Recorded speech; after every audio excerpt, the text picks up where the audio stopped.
اما بعد فاعوذ باللہ من الشیطان الرجیم بسم اللہ الرحمن الرحیم الصلاة والسلام علیک یا رسول اللہ وعلی آلک واصحابک یا حبیب اللہ۔ حضرت سیدنا ثابت بنانی رحمۃ اللہ تعالی علیہ تابعی بزرگ گزرے ہیں، قرآن پاک کے اور عبادت کرنے کے بہت بڑے عاشق تھے۔ آپ نے ارشاد فرمایا کہ ہمارے علاقے کی جو جامع مسجد ہے، میں جب بھی اس کے پاس سے گزرا تو اس میں داخل ہو کر میں نے پورا ایک قرآن پاک پڑھا ہے، اور اس مسجد کے ہر ستون کے پاس آپ نے قرآن مجید فرقان حمید کا ختم پورا کیا۔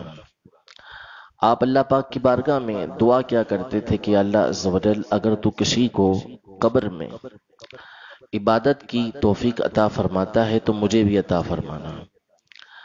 تو جب آپ کو دفنا دیا گیا، کچھ عرصے کے بعد آپ کے برابر والی قبر کی کھدائی ہوئی، وہاں پہ کسی اور کو دفن کیا جانے لگا، تو اتفاق سے آپ کی قبر کی اینٹ ہٹ گئی اور دیکھنے والوں نے دیکھا کہ آپ اپنی قبر میں کھڑے ہو کے نماز ادا فرما رہے تھے۔ سیدنا ثابت بنانی رحمت اللہ تعالی علیہ، یہ حضرت سیدنا انس بن مالک رضی اللہ تعالی عنہ جو نبی کریم صلی اللہ علیہ وسلم کے خادم ہیں، ان کے شاگرد تھے، اور جب بھی حضرت انس رضی اللہ تعالی عنہ کے پاس یہ حاضر ہوتے تو حضرت انس کا ہاتھ چوما کرتے تھے، اور حضرت انس اپنے گھر والوں سے فرمایا کرتے تھے کہ ثابت آ رہے ہیں، پھر اس کے بعد آپ اپنے ہاتھوں پر خوشبو لگاتے اور یہ ارشاد فرماتے کہ یہ میرا ہاتھ چومے بغیر نہیں رہیں گے، اور یہ کہتے ہیں کہ یہ ہاتھ یعنی حضرت انس رضی اللہ تعالی عنہ کا ہاتھ وہ ہے کہ جس ہاتھ نے نبی کریم صلی اللہ علیہ وسلم کو چھوا ہے۔ تو چونکہ حضور علیہ الصلوۃ والسلام کے ہاتھ مبارک کو، جسم مبارک کو چھوا ہے، اس لیے یہ لازمی طور پہ کہتے ہیں کہ میں اس ہاتھ کو چوموں گا ہی چوموں گا۔ حضرت انس رضی اللہ تعالی عنہ نبی رحمت صلی اللہ علیہ وسلم کے مبارک ہاتھ کے حوالے سے ارشاد فرماتے ہیں، کیونکہ آپ 10 سال کی عمر میں نبی کریم صلی اللہ علیہ وسلم کی بارگاہ میں حاضر ہو گئے تھے۔ جب حضور علیہ الصلوۃ والسلام مدینہ منورہ تشریف لے کر آئے تو آپ کی والدہ، جو اس کائنات کی ذہین ترین خاتون میں سے ایک خاتون تھی، خواتین میں سے ایک خاتون تھی، سیدتنا ام سلیم رضی اللہ تعالی عنہ، یہ حضرت انس رضی اللہ تعالی عنہ کو لے کر نبی کریم صلی اللہ علیہ وسلم کی بارگاہ میں حاضر ہوئیں، اور حضور علیہ الصلوۃ والسلام سے عرض کیا کہ یہ خاص بچہ ہے جو آپ کی خدمت میں رہے گا۔ حضور علیہ الصلوۃ والسلام نے ان کو قبول فرمایا، اور 10 سال تک حضرت انس رضی اللہ تعالی عنہ نبی کریم صلی اللہ تعالی علیہ وسلم کی خدمت کے اندر رہے۔ آپ ارشاد فرماتے ہیں کہ میں نے نبی کریم صلی اللہ تعالی علیہ وآلہ وسلم کے جسم اقدس سے آنے والی جو خوشبو ہے، اس خوشبو سے نہ کوئی مشک بہتر دیکھی ہے، نہ کوئی عنبر بہتر دیکھی ہے۔ اور ہاتھ کے بارے میں فرماتے ہیں کہ حضور علیہ الصلوۃ والسلام کے ہاتھ کو میں نے چھوا تو آپ کا ہاتھ مبارک اس قدر نرم تھا کہ کوئی موٹا ریشم ہو یا کوئی پتلا ریشم ہو، کوئی اتنا نرم نہیں تھا۔ ہر ریشم سے بڑھ کر نبی کریم صلی اللہ علیہ وسلم کا ہاتھ مبارک تھا۔ سیدنا انس بن مالک رضی اللہ تعالی عنہ، ان کا لقب خادم النبی ہے، یعنی جب بھی یہ کہا جائے گا کہ خادم النبی، نبی کریم صلی اللہ علیہ وسلم کے خادم، تو اس سے حضرت انس رضی اللہ تعالی عنہ مراد ہوتے ہیں۔ خادم ساری امت ہے، سب خادم ہیں، کچھ افراد کو خاص طور پر حضور علیہ الصلوۃ والسلام کی خدمت میں رہنے کا موقع ملا، لیکن سب سے جو مشہور خادم کی حیثیت ہے وہ سیدنا انس بن مالک رضی اللہ تعالی عنہ کی۔ حضرت بلال بھی رہتے تھے، حضرت بلال رضی اللہ تعالی عنہ پر بھی بڑی شفقتیں تھیں، لیکن خادم کا لفظ جب بھی آتا ہے، خادم النبی صلی اللہ علیہ وسلم، تو وہ حضرت انس رضی اللہ تعالی عنہ مراد ہوتے ہیں۔ حضرت انس رضی اللہ تعالی عنہ ایک حدیث مبارکہ روایت کرتے ہیں، بخاری شریف میں بھی ہے اور کتابوں کے اندر بھی حدیث پاک ہے، کہ نبی کریم صلی اللہ تعالی علیہ وآلہ وسلم ایک مرتبہ تشریف فرما تھے، صحابہ کرام علیہم رضوان بھی قریب قریب موجود تھے، تو ایک عرابی یعنی دیہات کے رہنے والے ایک صحابی رضی اللہ تعالی عنہ بارگاہ رسالت میں حاضر ہوئے اور عرض کی متی الساعۃ یا رسول اللہ، قیامت کب آئے گی یا رسول اللہ؟ تو نبی کریم صلی اللہ تعالی علیہ وسلم نے ارشاد فرمایا کہ ما اعدت لها، تو نے اس قیامت کے لیے تیاری کیا کر رکھی ہے؟ یعنی قیامت کب آئے گی یہ اللہ نے پوشیدہ رکھا ہے عام لوگوں سے. لا تأتیکم الا بغتہ، جو قیامت آئے گی وہ اچانک آئے گی. نبی کریم صلی اللہ علیہ وسلم کو سب کے سامنے اس کو ظاہر کرنے کا حکم نہیں تھا، تو آپ نے جو کام کی بات تھی وہ ان سے پوچھی کہ اس قیامت کے لیے آپ نے تیاری کیا کر رکھی ہے؟ تو وہ صحابی رضی اللہ تعالی عنہ عرض کرتے ہیں کہ اور تو کچھ نہیں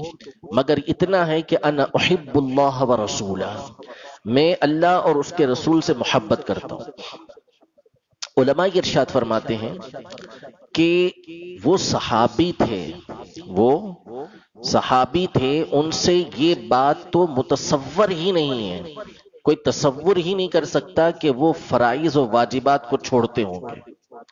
جو ان کے اوپر لازم چیزیں ہیں وہ چھوڑتے ہوں، ایسا ان سے کوئی تصور نہیں ہے.